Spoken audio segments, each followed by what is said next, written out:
Alright, recording my review for Megalopolis in the car. Currently driving, and this is the script. I want to write it all out with my mouth while the ideas are still fresh in my head about the film. So, what is Megalopolis about? Adam Driver plays Caesar. No, this is not Planet of the Apes, or Rise of the Planet of the Apes, or Dawn. This is a man, not a monkey. He has invented a new type of material known as megalon, and is hoping to use it in the future to create a brand new city that he has designed in his mind called Megalopolis. A very sustainable type looking future that a lot of people are against having because they're way too focused on the now and not the then, or not the future. A question that is often repeated throughout the film.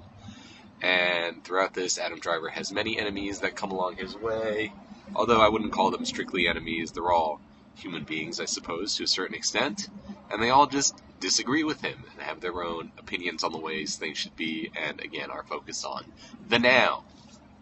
So, let's get down to brass taxes. This is Francis Ford Coppola's $120 million labor of love, and let me tell you, you can feel it. Not so much the $120 million, but the labor of love part. It is so clear that this guy is just making the movie he wants to make, and I gotta tell you, I can't think of something that is more opposite of the try-hard energy that I hate so much. This feels so genuine and is dazzling in the way that it presents everything on screen, no matter how messy or how little it makes sense for a good chunk of it. Well, you know what? I feel like even that's not true. I think it does make sense. It's just all over the place, which is fine. In this case, I think I went in expecting, and this is going to be my advice for anybody that goes to see it, I feel like if you go in expecting to see just what everybody is picturing, Francis Ford Coppola just doing his thing, sort of, but in a very different way. I'd say it feels like it belongs in the time period in which it was written. I'm assuming it was written in the early 2000s or late 90s, and it feels like a movie that's straight from there. The dialogue's a bit wooden. When people say it, it's also odd. It's all odd. It's a very odd movie, and a lot of odd stuff happens.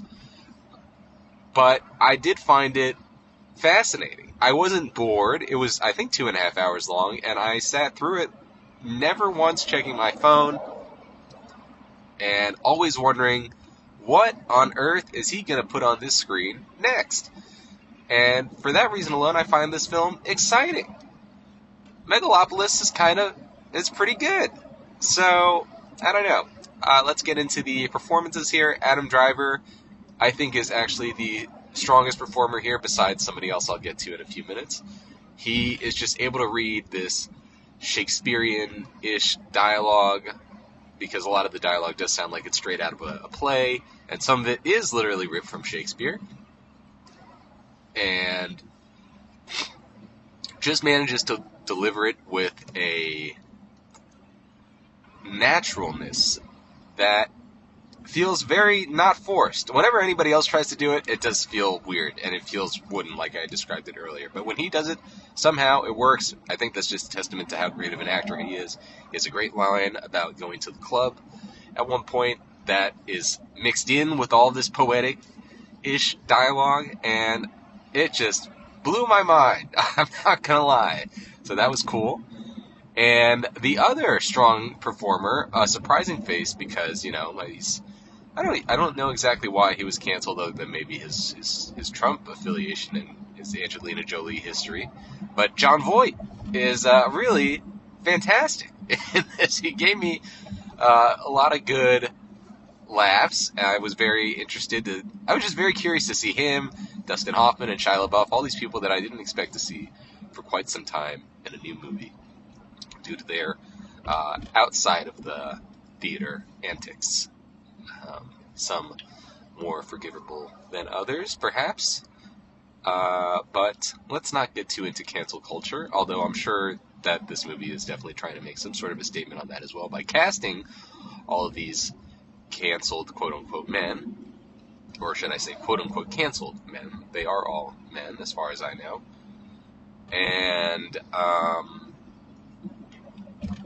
the fact that so much of the line delivery sounds like it would be made for a play adds to the fact that the $120 million doesn't really feel like it's on the screen. In the sense that it does look kind of cheap or bad. The effects just feel like they're, again, of a different era. I don't know if that means that they're ahead of their time or if they're really dated. But watching them in this context with the play-type dialogue feels like it makes more sense because the whole movie does kind of feel like a play. I mean, they've got this tag at the front of the film right after they present the Megalopolis title. They say, Megalopolis, a fable. And so it makes you think of a ye old story or something like that. Or, in my opinion, a play. So that ends up making the way it looks feel more intentional than maybe it really was, or maybe it was intentional to be like that. I'm not sure, but isn't it crazy the amount of conversation this has already spawned in this video alone? Other standouts, of course, are Aubrey Plaza. She too actually does a great job delivering a lot of these lines, but there are definitely way more iffy moments with her than there were with John Voight and Adam Driver. But she plays someone who's really addicted to Adam Driver. She's obsessed with him, wants him forever, but he does not want her. He wants Giancarlo Esposito's daughter, who is played by someone else who I'm not totally familiar with her name. She was a beautiful young lady, a fine actress, I'm sure. In this movie, the line reads she gives are funny to me. They made me laugh. And what other highlights are there? I mean, I think I was just, really engaged. It's kind of hard to describe the film. I wish I'd seen the IMAX Ultimate experience. I really would have loved to have the element where the fourth wall is broken and there's someone in the theater and goes up to the screen and does something. I mean, that sounds fun. Wish I could have done that. Instead, I just saw it in a regular theater, and I still had a good time. I just wish the speakers were a bit louder. So I plan to see the film again in IMAX, hopefully the Ultimate IMAX if I can find tickets for it. And I think it's a hit. I think he's done it, and why on earth would I ever shame someone for following their dreams and doing so in such an earnest way? It was very, very, very nice, and in that sense, compelling even. And you know what? I cried when it was all said and done. Not because the movie tickled me in an emotional way, but really just because it ended with a dedication to his now deceased wife. And I said, "Oh, he put all this effort into this and then just gave a little dedication to her," and it was really sweet, and it almost brought a tear to my eye just now when recording this voice memo. So that's the scoop on Megalopolis. Those are my thoughts, and I hope you enjoyed this different review for this different movie. I can't see myself giving the film anything less than 5 stars. Again, it's not perfect by any means at all, but the effort that was put into it, and I don't mean to make this a backhanded compliment. It's not like I'm giving them an E for effort. I'm giving them 5 stars because I enjoyed watching this movie than I have enjoyed watching most movies this year. Just for the sheer audacity of it all. So, there you go. I hope you all see it. I think it's worth a watch, no matter who you are, no matter what time it is. There's a lot of time talking this movie.